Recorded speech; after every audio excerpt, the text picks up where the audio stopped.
Welcome to TG24 TV. నేను మీ సుమలత. మహబూబాబాద్ జిల్లా కొత్తగూడెం మండలం మోకాలపల్లి గ్రామంలో కాంగ్రెస్ పార్టీ ముఖ్య కార్యకర్తల సమావేశంలో నిర్వహించారు. ఈ సమావేశంలో ముఖ్య అతిథిగా మంత్రి సీతక్క పాల్గొన్నారు. ఈ సందర్భంగా మాట్లాడుతూ పార్లమెంట్ అభ్యర్థిగా కాంగ్రెస్ పార్టీ మరొకసారి బలరాం నాయక్ కు అవకాశం ఇచ్చింది అని, ఈ అవకాశంతో గతంలో అనేక అభివృద్ధి పనులను చేసిన బలరాం నాయక్ కు అత్యధిక ఓట్లు మెజారిటీతో గెలిపించాలని మంత్రి సీతక్క కార్యకర్తలను కోరారు. అదే కాకుండా మనం అంతకుముందు ఒప్పుకున్నటువంటి గుడులు బడులు, అదే విధంగా యూత్ బిల్డింగులు, కమ్యూనిటీ బిల్డింగులు అవన్నీ కూడా మొన్న శాంక్షన్స్ ఇచ్చినాం. ఇంకా ఏ ఊర్లోనన్నా మిగిలి ఉంటే ఇక్కడ కూడా మరి ఆంజనేయ స్వామి టెంపుల్ కనబడుతుంది, మన ఊరు ఎవరు అడగనట్టుంది. తప్పకుండా ఇట్లాంటి వాటి అన్నిటికి కూడా నిధులు ఇవ్వడం జరుగుతుంది. అదే కాకుండా బీటీ రోడ్లు, అన్ని ఊర్లకు బీటీ రోడ్లు కూడా శాంక్షన్ చేసినాం. ఇక్కడ నుంచి పొగలపల్లి నుంచి తిమ్మాపురం దాకా కూడా శాంక్షన్ చేసినాం. దాదాపుగా మరి 100 కోట్ల పైగా రోడ్లు కూడా మనకు శాంక్షన్ అయిన 2-3 మండలాలు కలిపి. కాబట్టి దయచేసి ప్రత్యేకంగా అభివృద్ధితో మరి నాకు తోడు, మా ఇద్దరి మధ్య ఎప్పుడు పంచాయతీ లేదు. వేరు పార్టీలు ఉన్నా పంచాయతీ లేదు, ఇప్పుడు కూడా పంచాయతీ లేదు, అసలే ఉండదు. ఎవరు పని చేస్తే వాళ్ళ దగ్గర పోయి పని చేయించుకోవచ్చు, నా బాధ్యత, నా అవసరం. ఆ రోజు టీఆర్ఎస్ పార్టీ మంత్రులున్నా ఎంపీలున్నా వాళ్ళకి ఇచ్చే గౌరవం వాళ్ళకి ఇచ్చిన, నేను ఇచ్చే కాగితం నేను ఇచ్చిన, ఎందుకంటే నా నియోజకవర్గం బాగుపడాలని. కానీ మా ఇద్దరి విషయంలో ఎప్పుడూ లేదు. ఆయన అధికార పార్టీలు ఉన్నా, నేను ప్రతిపక్షంలో ఉన్నా పోరాటం చేసినా తప్ప వ్యక్తి మీద ఎప్పుడు పోరాటం ఉండదు. మరి ప్రభుత్వాలను నిలదీసినాం ఆ రోజైనా ఈ రోజైనా.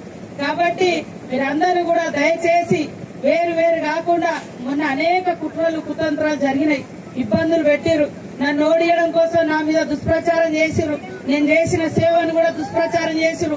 వాళ్ళ ఇళ్లలో పడుకొని యూట్యూబ్లలో ఆ టీవీలలో మాట్లాడు తప్ప ప్రజలకు వచ్చేది లేదు, ప్రజల కష్టాలు తెలుసుకునే లేదు, ప్రజలకు ఆవగించేంత సాయం చేసేది లేదు.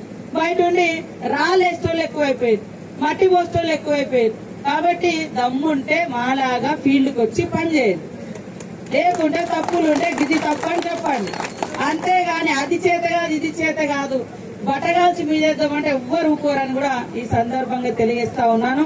మంచి నీళ్ళకు కూడా గత ప్రభుత్వం మనకి ఎక్కడి నుంచి రావాలి నీళ్లు? పాలేరు నుంచి రావాలి. పక్కన పాకాల చెరువు ఉన్నది, పాకాల చెరువు నుంచి లిఫ్ట్ పెట్టి ఆ రోజే ఊరూరా మరి మంచినీళ్ళ పథకమైన పెద్ద బోరు సంపు కట్టింటే ఇక్కడ ఈ మండలాలకు పుష్కలంగా నీళ్ళు వచ్చేది. లైన్ ఎక్కడిది? పాలేరుది.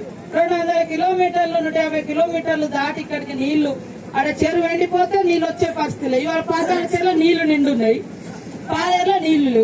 మంచినీళ్ళు ఎక్కడి నుంచి రావాలి? లైన్ పాలేరు నుంచి రావాలి. పక్కన పాకాల చెరువులో బొచ్చ నీళ్లు కనబడుతుంది. కానీ మనం తాగడానికి నీళ్ళు అక్కడి నుంచి తెచ్చుకోవాలి, ఇక్కడి నుంచి పైప్ లైన్ లేదు. ఇప్పుడు కొత్త పైప్ లైన్ తీసుకోవాల్సిన పరిస్థితి.